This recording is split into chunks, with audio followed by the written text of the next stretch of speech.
Hierarchy is crucial to accountability. I fear that these words are probably unfamiliar to a lot of people who don't care about abstractions such as hierarchy and accountability and have an idea that these concepts are somehow illiberal.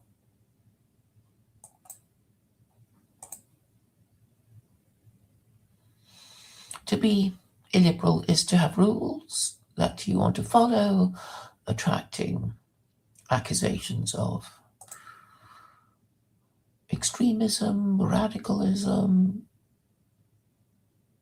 and other forms of insult.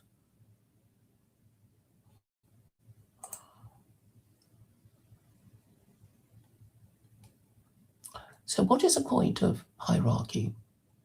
I think you would know what hierarchy is for if you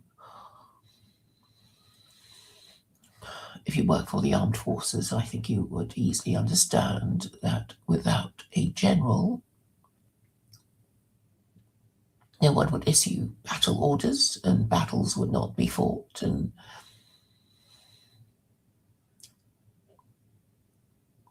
armies become unviable simply because just having a group of men who have no clear group identity or group objective would be unable to even form the intention of staying together as a group.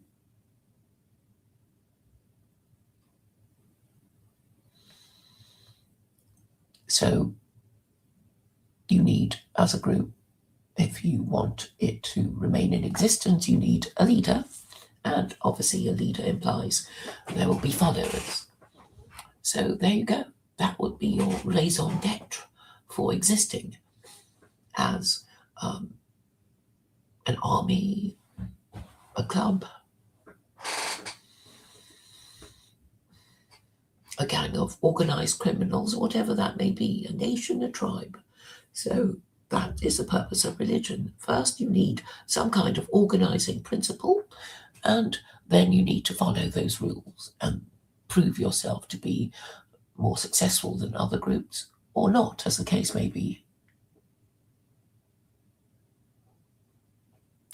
So I see Harvey wants to come on.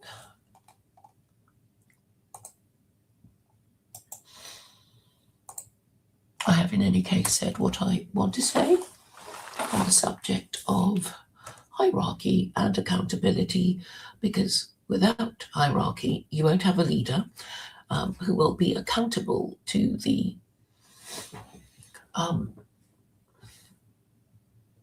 to his followership. And without these two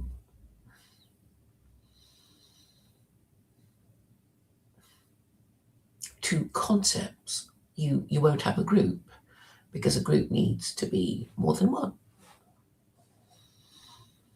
And if it's only two, it can only be a partnership. And when it becomes a bigger group, does it assume a group identity? So I have put the link in the chat. I'm waiting for Harvey to join me. Now, who is this Harvey person?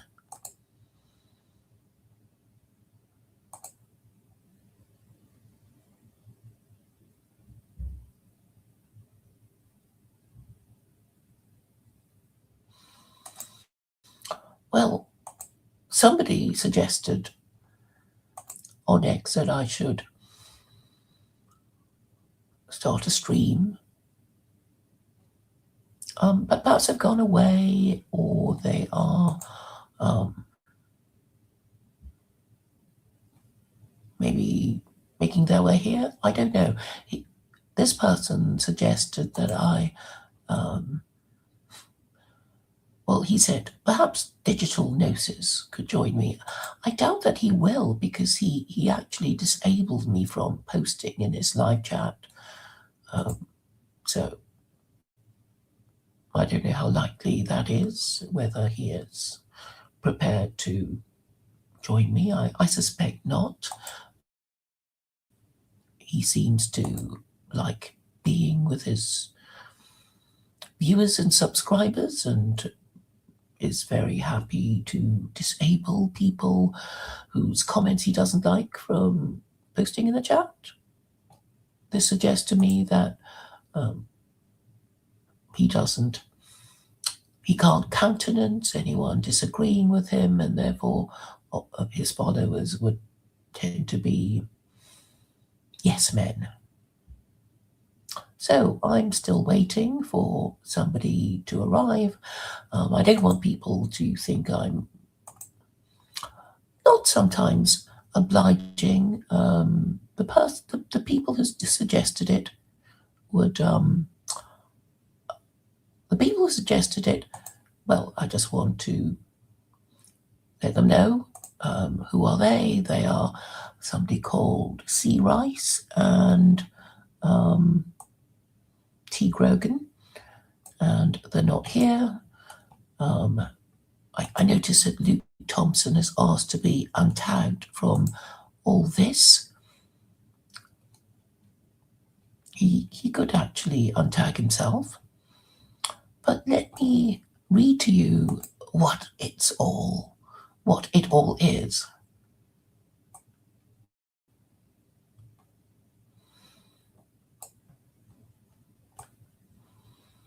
So where does it begin? So actually, we owe this stream to Luke Thompson, who started this whole thing by tweeting, freedom is not to be able to choose against the essence of the thing. And then I said, the essence of what thing?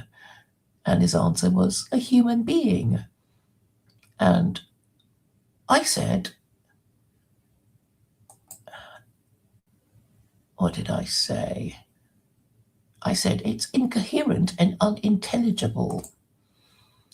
And then what did he say? Well, basically, it is unintelligible and incoherent, and he is known for making these unintelligible and incoherent statements that are basically nonsense, and then refusing to explain, because obviously it is impossible to explain nonsense, and we should not trouble ourselves by making nonsensical comments and then refusing to explain them. Why do they do this, though? So it was suggested that by T. Grogan that is why cultists and intellectual posers love posting incoherently and unintelligibly. And then I said they waste everyone's time talking their nonsense. And then C. Rye said, what is sense? What is nonsense? Why does anything matter? And then I said, you must be a nihilist whose opinion should be ignored. And then there's further nonsensical exchanges. And I would have thought these people would just come along and, try to pretend that they make sense in some way, but I don't see anybody. And Luke has said he doesn't want to be made to explain his nonsense and wants to be untagged from all that. Are you friends of Luke?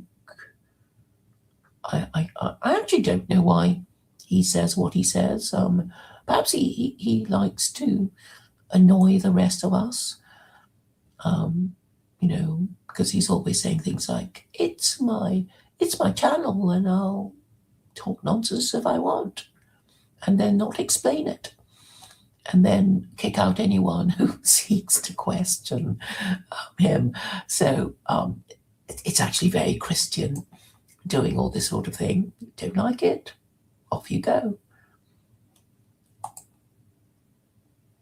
A lot of people are not really interested in having a debate, about anything. They just want to be in their own echo chamber with people who, either agree with their nonsense or won't be challenging them on their nonsense. But I like exposing the nonsense that so many people post and try to work out why they post their nonsense. Is it just because they think they can get away with it, that they're so high status that nobody would dare challenge them, and then discover to their horror that everybody is challenging them?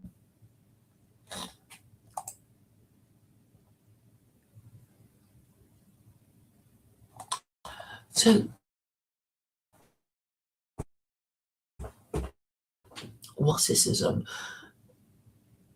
or pure narcissism, why would you talk nonsense and not even defend them, not defend your nonsense when asked, invited to repeatedly? I mean, I, for one, would just love to be further, uh, asked for further information about secular Quranism. I would be delighted to explain it to people, but very rarely people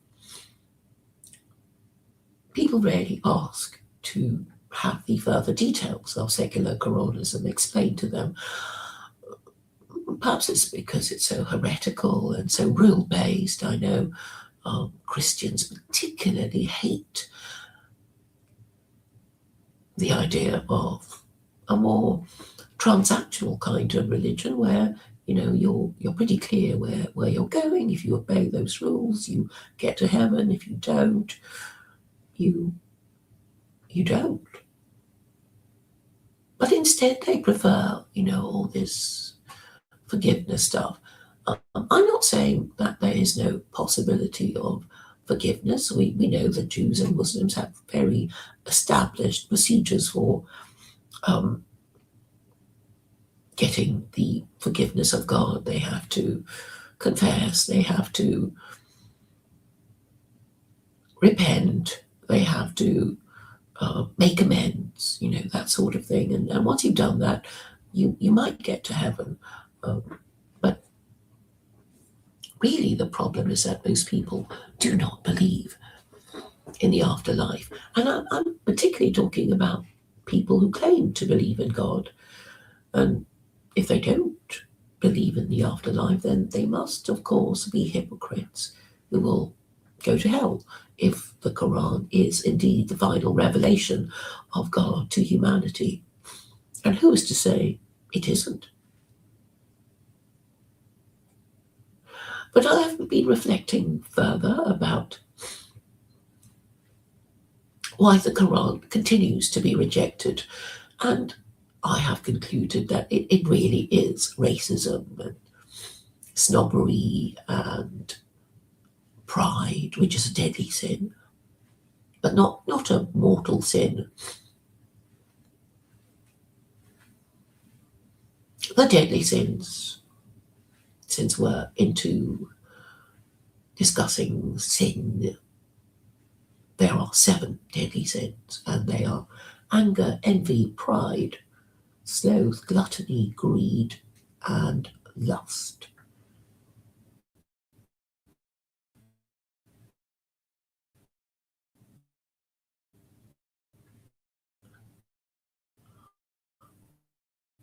They are not mortal sins in the sense that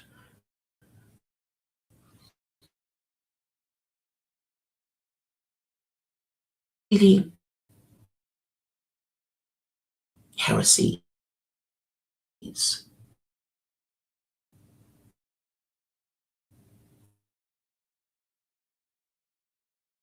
because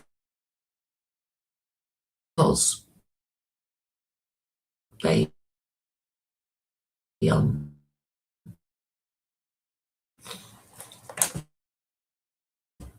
they, they go against the entire bargain. or they undermine the premise of the bargain between God and man, and this is closed. So there's only a certain window of time, depending on our lifespan, on how we are to conduct ourselves as we live and trying to pass the exam.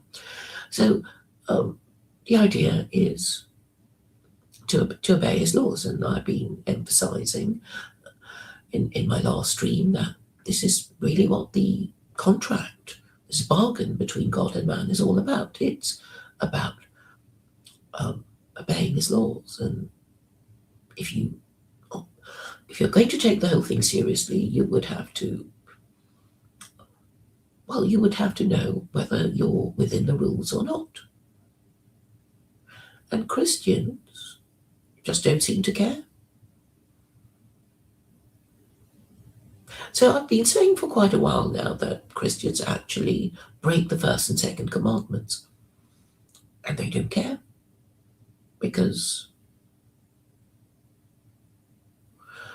they don't care, because they don't think God exists to punish them for anything. So that's why they don't care. So that's why people like Michael Sartori says we shouldn't even think of hell. So this led me to think, well, does he think he's God?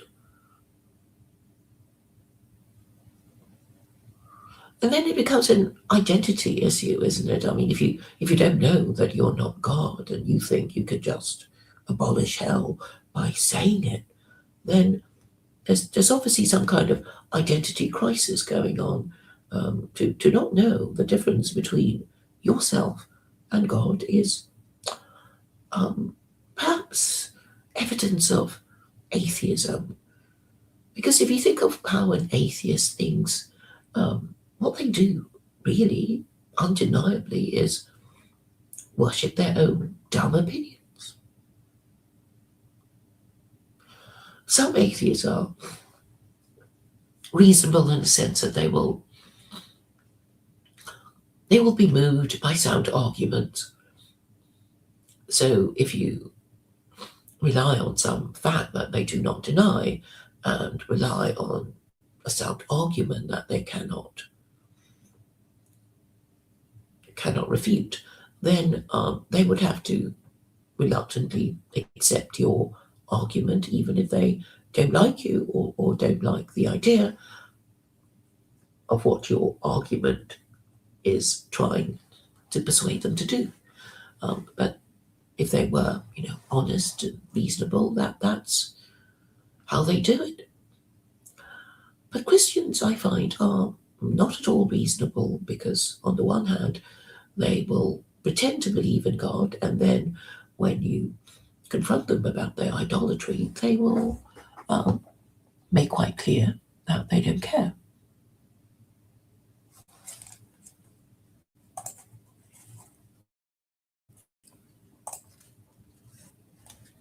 Sorry, I'm trying to mute myself so I can.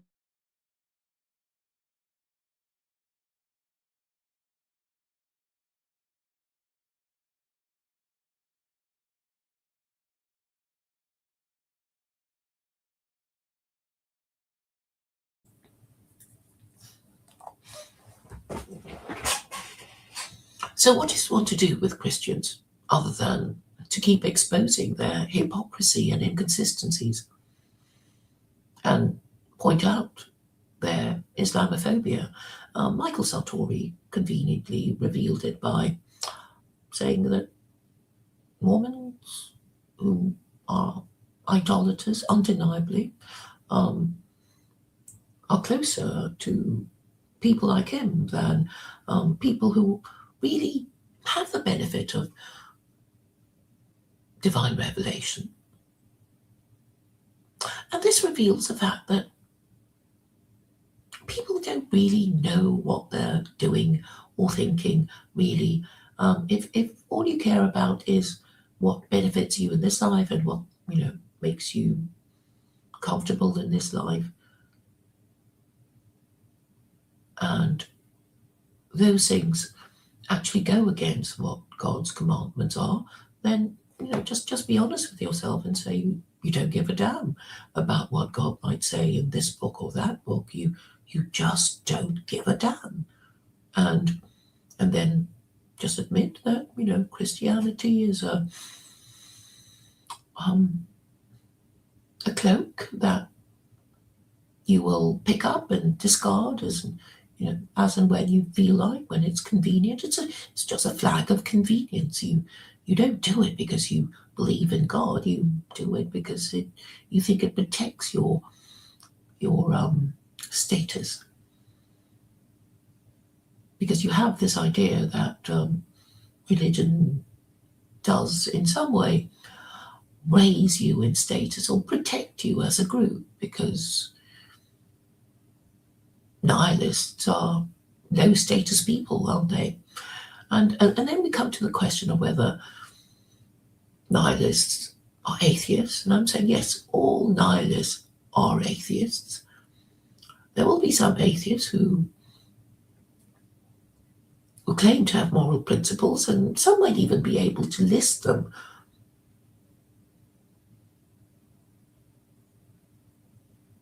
But if you're not going to be moved by arguments or facts, then it must be assumed that being in this group or that group is more important to you than truth or logic or morality. And what is morality? Morality is basically being in a moral system, and a moral system would be either religion or some secular political ideology such as liberalism, and holding fast to the principles of those of that moral system, whatever it may be. It could be secular, it could be religious, and that is how things work. So you can compare, the status of Christians as opposed to the status of communists or Jews or Muslims, and then you can work out, if you're shopping around for a religion, which one you ought to have. You may be shopping for a religion for yourself as an individual, or you could be shopping for one as a government, monarch, or a constitutional dictator. So these would be the reasons why people might be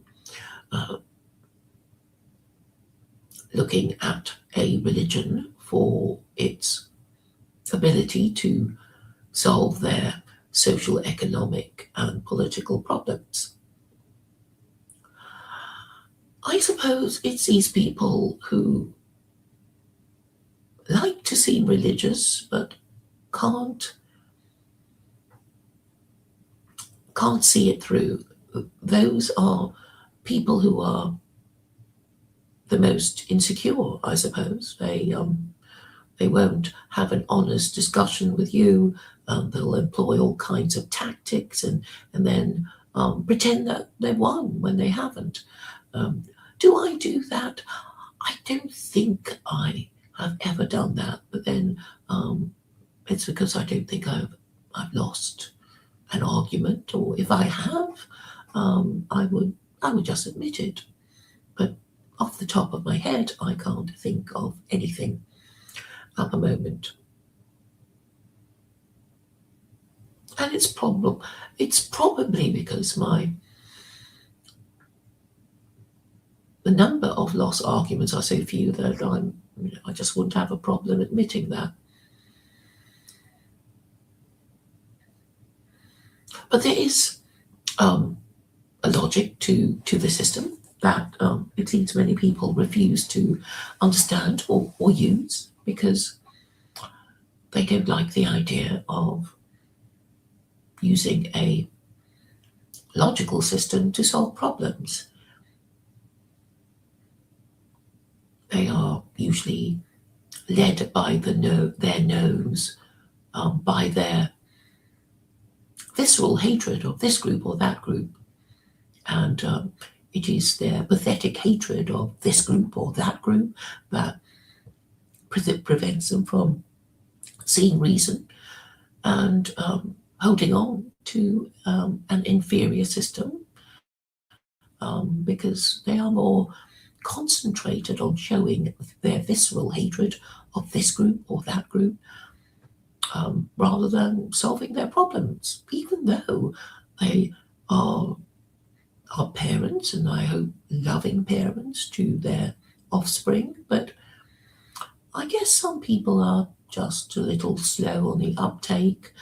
They don't get things, and the people around them don't really try to make them understand. They just either agree or appear to agree or remain silent.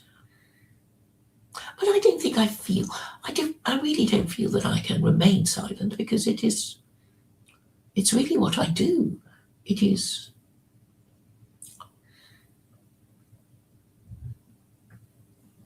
my purpose to make the point that Christianity is kaput because it's idolatry, and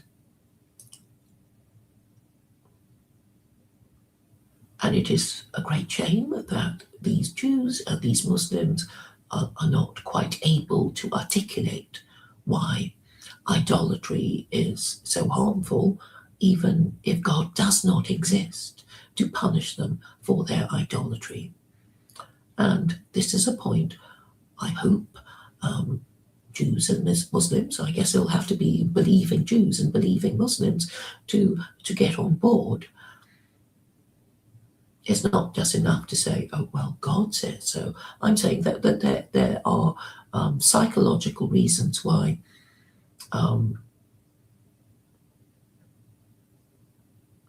idolatry is harmful.